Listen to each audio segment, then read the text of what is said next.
Welcome back students. इससे पहले हम दो न्यूमेरिकल कर चुके हैं। The first one was related to make versus buy and the second one was related to retain और dropping and the third numerical is in front of you, that is related to special orders. तो अब हम सबसे पहले तो ये देखते हैं कि what does mean by special orders.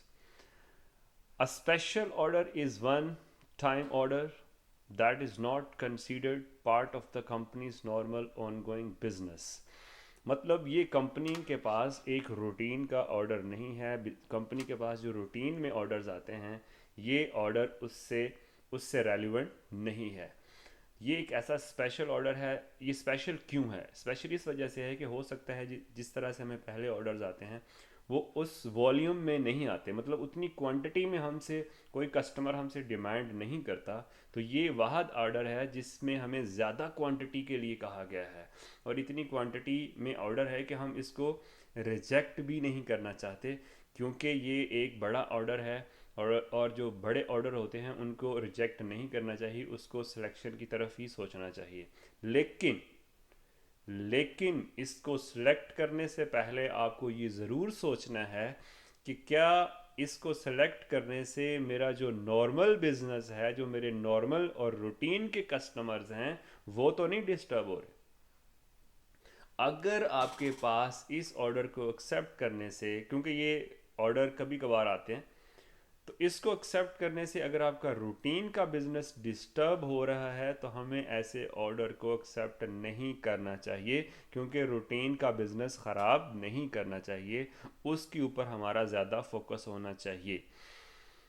अच्छा जी, अगर तो आपका रूटीन का बिजनेस डिस्टर्ब नहीं हो रहा तो हमें फिर इस ऑर्डर को कहीं जाने भी नहीं देना चाहिए, इसको रिजेक्ट भी नहीं करना चाहिए और इसकी प्रॉपर कैलकुलेशन करनी चाहिए। अच्छा, जो इस तरह के स्पेशल ऑर्डर्स होते हैं स्टूडेंट्स, मोस्टली स्टूडेंट्स जो कस्टमर होता है ना, वो क्या डिमांड कर रहा होता है? उसकी एक ही डिमांड होती है कि जी मैं ज़्यादा वॉल्यूम में आपसे ऑर्डर ले रहा हूँ और आपको ऑर्डर कर रहा हूँ, और इसकी मेरे पास जितनी क्वांटिटी में मैं ऑर्डर कर रहा हूँ, मोस्टली कस्टमर्स आपको इतनी क्वांटिटी में ऑर्डर नहीं करते, तो उसकी एक डिमांड आप समझ रहे होंगे कि वो क्या डिमांड कर रहे हैं। जब आप ज़्यादा बल्क में चीज़ें ख़रीदते हैं तो आप किसी से क्या डिमांड करते हैं? आप कहते हैं जी मैं इतनी ज़्यादा बल्क में चीज़ें ख़रीद रहा हूँ तो इसकी प्राइस कम होनी चाहिए। जो आपकी रूटीन में प्राइस है आप उससे कम प्राइस पे हमें बेचें, क्योंकि हम ज़्यादा क्वांटिटी में आपसे परचेज़ कर रहे हैं। तो ये डिमांड हो सकती है जो स्पेशल ऑर्डर कस्टमर्स होते हैं। लेकिन आपने प्राइस कम कब करनी है? जब आप प्रॉपर एनालिसिस करेंगे।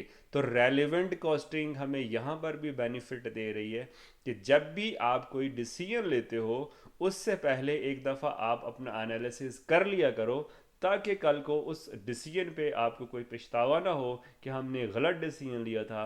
क्योंकि अगर हम रेलिवेंट कॉस्टिंग का सहारा नहीं लेते तो हो सकता है हम गलत डिसीजन कर लें। और मैंने अपने इंट्रो लेक्चर में इसके बारे में बताया था कि अगर रेलिवेंट कॉस्टिंग का सहारा ना लिया जाए तो हम बैड डिसीजंस भी ले सकते हैं।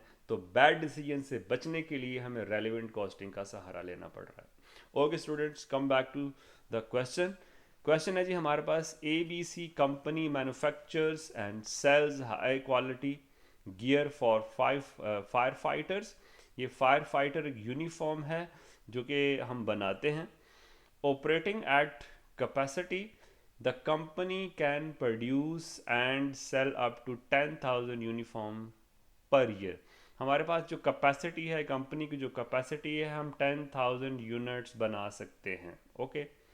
Cost associated with this level of production and sales are as follows. ये उसकी कॉस्ट है जो इसके रेलिवेंट है।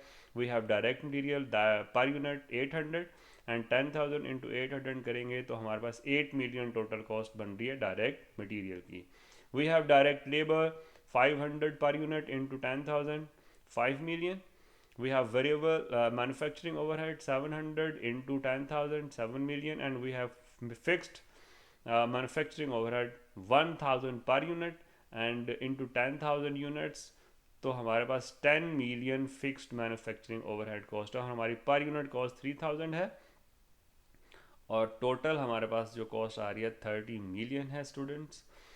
और देखें जी, इस पर यूनिट कॉस्ट बज़ाहिर हमें यही लग रहा है और होना भी ऐसे ही चाहिए कि कम अज़ कम जितनी कॉस्ट है हमारी 3000 की, इससे कम पे तो हम नहीं सेल कर सकते। ओके, अच्छा जी, इसके बाद वो बोल रहा है जी, the fire fighter gear normally sells for rupees 5000 per unit. तो हमारा हमारा रूटीन में बिजनेस जो है उसमें हम 5000 पर यूनिट के हिसाब से सेल्स करते हैं। Despite this high price, the company regularly expects to sell 8,000 units in the upcoming year. Upcoming year में कंपनी जो है 8,000 यूनिट सेल करने जा रही है और हमारी कैपेसिटी है कि हम 10,000 यूनिट्स बना सकते हैं। Okay, fixed overhead is constant eight, ये सबसे ज़्यादा इंपॉर्टेंट पॉइंट है इस क्वेश्चन के अंदर, इसको मैंने हाईलाइट भी किया हुआ है। Fixed overhead is constant at rupees 10 million between 6,000 and 10,000 units. मतलब अगर आप 6,000 यूनिट्स बनाते हो तो भी हमारी फिक्स्ड कॉस्ट 10 मिलियन है, अगर आप 10,000 यूनिट्स बनाते हो तो भी हमारी फिक्स कॉस्ट 10 मिलियन है, अगर आप 6,500 बनाते हो, 7,000 बनाते हो, 8,000 बनाते हो, 9,000 बनाते हो, इवन 99 100 बनाते हो तो भी हमारी फिक्स्ड कॉस्ट 10 मिलियन ही रहेगी।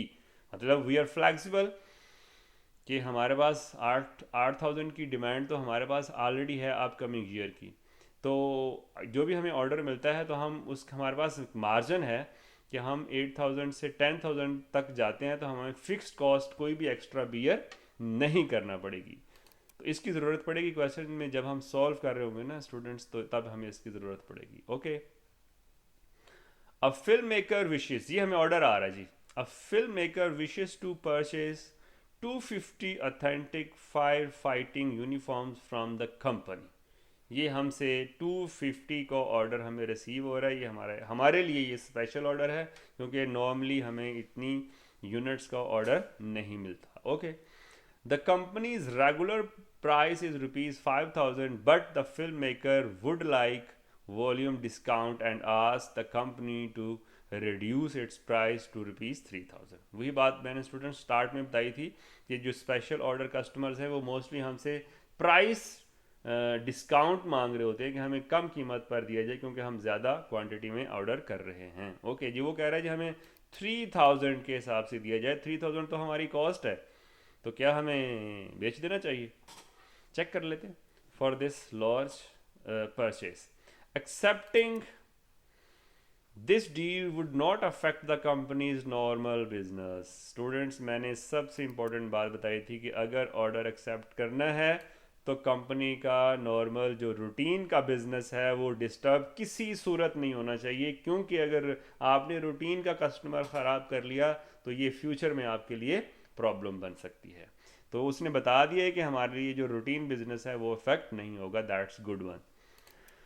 To fill the order, the company would have to purchase a machine to provide a special rubber coating each unit of fire gear, यानी हर यूनिट के ऊपर एक स्पेशल रबर कोटिंग करनी पड़ेगी, उसके लिए हमें एक मशीन ख़रीदनी पड़ेगी अलग से। Okay, the machine would cost rupees 100,000, वो 1 लाख रुपए की मशीन आएगी जो कि हमें स्पेशली उसी ऑर्डर के लिए चाहिए, and would have no use outside of the order. The additional rubber coating would add cost of rupees 50 per unit. तो 50 पर यूनिट उस रबर को लगाने के ऊपर कॉस्ट आ जाएगी। 1 लाख रुपए हमें चाहिए कि हम वो मशीन ख़रीदें, तो 3,000 ही वो हमसे जनाब कह रहे हैं कि हमें 3,000 की बेचो, तो बज़ाहिर बिल्कुल ही ये ऑर्डर ऐसा है जिसको हम फ़ौरन ही रिजेक्ट कर दें। देखिए, तो 3,000 तो हमारी कॉस्ट आ रही है, तो वो हमसे 3,000 का ही मांग रहा है, और प्लस हमें उस ऑर्डर को फुलफ़िल करने के लिए 1 लाख की एक मशीनरी चाहिए और 50 पर यूनिट के हिसाब से हमारी एडिशनल कॉस्ट आएगी उस रबर को टैग को लगाने के लिए। तो क्या कहते हैं जी आप लोग? मेरा ख्याल है जी फ़ौरन इसको सॉल्व करने से पहले ही रिजेक्ट कर दें। नहीं नहीं स्टूडेंट्स, ऐसे नहीं, इसको पहले देख लेते हैं, इसकी कैलकुलेशन कर लेते हैं। हम रेलिवेंट कॉस्टिंग पढ़ रहे हैं, तो रेलिवेंट कॉस्टिंग का मतलब है पहले चेक कर लो कौन सी चीज़ें इस डिसीजन के से रिलेट कर रही हैं, फिर हम डिसाइड करेंगे। तो हम इसके सोल्यूशन की तरफ चलते हैं जी, मूव टूवर्ड्स सोल्यूशन। ओके, ये है जी हमारे पास special order solution. Income statement बनाएंगे, और हमें इनकम स्टेटमेंट सिर्फ वही बनाने की ज़रूरत है जितने का हमें ऑर्डर रिसीव हुआ।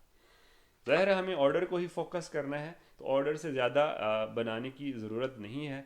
तो एक इनकम स्टेटमेंट बनाई है जी मैंने, जिसमें सेल्स मैंने लिखी है, वो हमसे 250 यूनिट्स हमें वो ऑर्डर कर रहा है, और कितने के हिसाब से कह रहा है हमें बेचो, 3000 के हिसाब से वो ऑर्डर हमें कह रहा है कि हमसे हमसे सेल प्राइस रिसीव की जाए। ओके जी, 3000, इसमें स्टूडेंट्स, ओके ऑल राइट, 3000 हमारे पास पर यूनिट सेल प्राइस, जैसे हमारा उसके साथ एग्रीमेंट हो रहा था, तो 250 हमारे यूनिट्स हैं जो वो हमें ऑर्डर कर रहा है, मल्टीप्लाई करेंगे, we have total sales 750,000 less cost, जितनी भी हमारी कॉस्ट है वो लेस कर लेते हैं। डायरेक्ट मटीरियल, आपको याद होगा कि उसने कहा था कि हमारे जो हमने रबर लगानी है वो 50 पर यूनिट से हमारी कॉस्ट बढ़ जाएगी। तो हमारी कॉस्ट डायरेक्ट मटीरियल की कितनी है, क्वेश्चन पे जाके आप देख सकते हो। ये आप चेक करें जी, हमारे पास पर यूनिट डायरेक्ट मटेरियल 800 है, और ये जो 50 एडिशनल कॉस्ट आएगी ये भी पर यूनिट में, मटेरियल की पर यूनिट में, क्योंकि रबर हमें जो लगा रहे हैं वो भी हमारे पास एडिशनल कॉस्ट है, तो ये दोनों को ऐड करके आपने लिखना है।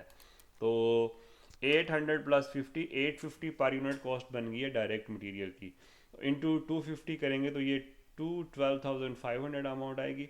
डायरेक्ट लेबर हमारी पर यूनिट क्वेश्चन में दी हुई है जी 500, मल्टीप्लाई करेंगे और 250 से, that will be equal to 125,000, and we have variable manufacturing overhead 700, और उसको मल्टीप्लाई करेंगे 250 से तो 175,000।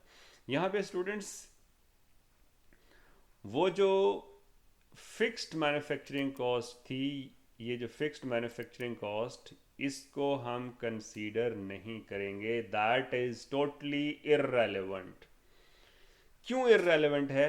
क्योंकि देखें जी, हमारे पास डिमांड क्या है, हमारे पास 8000 यूनिट्स की डिमांड ऑलरेडी है, ओके डन, और मजीद हमें ऑर्डर कितना मिल रहा है 250 का, तो हम 8000 से एडिशनल में 250 बना लेंगे, और हमारे पास जो 10,000 तक कॉस्ट फिक्स्ड वही रहेगी। जो फिक्स्ड कॉस्ट है उसमें कोई चेंज नहीं आने वाला, क्योंकि हम 10,000 तक हमारे पास एक गैप है कि हम 10,000 तक यूनिट्स बनाए, तो हमारी जो फिक्स्ड कॉस्ट है दैट विल बी 10 मिलियन, तो हम 8,250 बना लेंगे, नो प्रॉब्लम। तो हमारी फिक्स्ड कॉस्ट में कोई चेंज नहीं आने वाला, ये इंक्रीमेंटल नहीं है, ये डिफरेंशियल नहीं है, क्योंकि जो रेलिवेंट कॉस्टिंग का के जो 3 मैंने करेक्टरिस्टिक्स बताई हुई हैं आप लोगों को, वो ये पूरी नहीं कर रहा है, क्योंकि हमारी फिक्स कॉस्ट चेंज नहीं होने वाली, दैट्स वाई इट्स इररेलेवेंट। तो मैंने यहाँ पर उसको कंसीडर नहीं किया। ओके, न्यू इक्विपमेंट, आपको याद है कि हमें रबर कोटिंग के लिए न्यू इक्विपमेंट चाहिए, वो 1 लाख रुपए की हमें मशीन मिलनी थी। ओके, 1 लाख रुपए की मशीन है और 250 उससे यूनिट्स बनने हैं, तो पर यूनिट कितनी बन गई 400, और ये मैंने 400 ये मल्टीप्लाई करके हमारे पास टोटल अमाउंट ऑलरेडी गिवन है 1 लाख। तो ये हमारी जितनी भी कॉस्ट यहाँ पर मैंने दी हैं, ये सारी की सारी रेलिवेंट कॉस्ट, वेरिएबल भी रेलिवेंट है, न्यू इक्विपमेंट ज़ाहिर है उसी के रेलिवेंट है, वो ख़रीदना पड़ेगा आपको अगर वो आपने स्पेशल ऑर्डर कंसीडर करना है तो। ओके, तो इसकी हमने टोटल पर यूनिट को कर लिया, तो हमारे पास टोटल कॉस्ट आ रही है 2450, और हमारे पास टोटल जो per unit cost 2450 and total cost 612,500, और हमें सेल्स प्राइस पर यूनिट वो हमसे कह रहा था कि मैं 3000 तक दे दूंगा। जब आपने ये एनालिसिस कर लिया तो आप थोड़े से ज़्यादा कॉन्फिडेंट हो गए, आपने सोचा ओके हमारी कॉस्ट तो कितनी आ रही है 2450, लेकिन बज़ाहिर क्वेश्चन से देखकर हमें ये लग रहा था कि we should reject this order, क्योंकि हमारी कॉस्ट बहुत ज़्यादा बढ़ जाएगी, हम लॉस में नहीं जाना चाहते। डेफिनेटली कोई भी बिजनेसमैन है उसका पर्पस क्या है, वो किस लिए बना था, टू अर्न द प्रॉफिट, और अगर प्रॉफिट अर्न नहीं कर रहे तो हमें ऑर्डर रिजेक्ट कर देना चाहिए। लेकिन यहाँ पर जी हमें फ़ायदा हो रहा है, पर यूनिट के हिसाब से 550 का फ़ायदा हो रहा है, और टोटल अमाउंट 137,500, हमारी नेट ऑपरेटिंग प्रॉफिट बढ़ रही है, तो हमें इसको एक्सेप्ट कर लेना चाहिए। लेकिन ये कब पता चला, जब रेलिवेंट कॉस्टिंग की मदद से हमने रेलिवेंट कॉस्ट अलग कर ली और इररेलिवेंट कॉस्ट को इग्नोर कर दिया।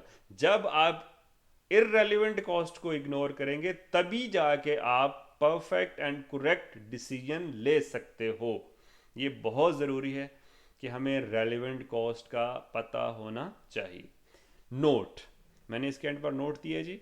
Note, if we accept special order our normal business would not be affected. हमारा नॉर्मल बिजनेस, सबसे पहली कंडीशन ये है कि पहले चेक करो नॉर्मल बिजनेस तो नहीं डिस्टर्ब होगा। अगर नॉर्मल बिजनेस डिस्टर्ब हुआ तो आप फ़ौरन ही रिजेक्ट कर दें। तो यहाँ पर सबसे पहली चीज़ हमने जो ऑब्जर्व की थी कि नॉर्मल बिजनेस अफेक्ट नहीं हो रहा। सो as per above calculation, we must accept the special order because we will have a net operating profit rupees 137,500। तो स्टूडेंट्स होपफुली आपको समझ आ चुकी होगी कि हम इस ऑर्डर को क्यों एक्सेप्ट करने जा रहे हैं और हम इस ऑर्डर में कितना प्रॉफिट अर्न कर रहे हैं 137,500। और मैंने आपको बड़ा कैटेगोरिकली बता दिया है कि हमने स्पेशल ऑर्डर को एक्सेप्ट कब करना है और रिजेक्ट कब करना है। और कंसेप्चुअली भी आपको समझ आ गई है कि क्यों हम एक्सेप्टेंस और रिजेक्शन की तरफ जा रहे होते हैं, उसकी वजह क्या है। और मैंने रूटीन में हर चीज़ आपको बता दी है। Thank you very much. अल्लाह हाफिज़।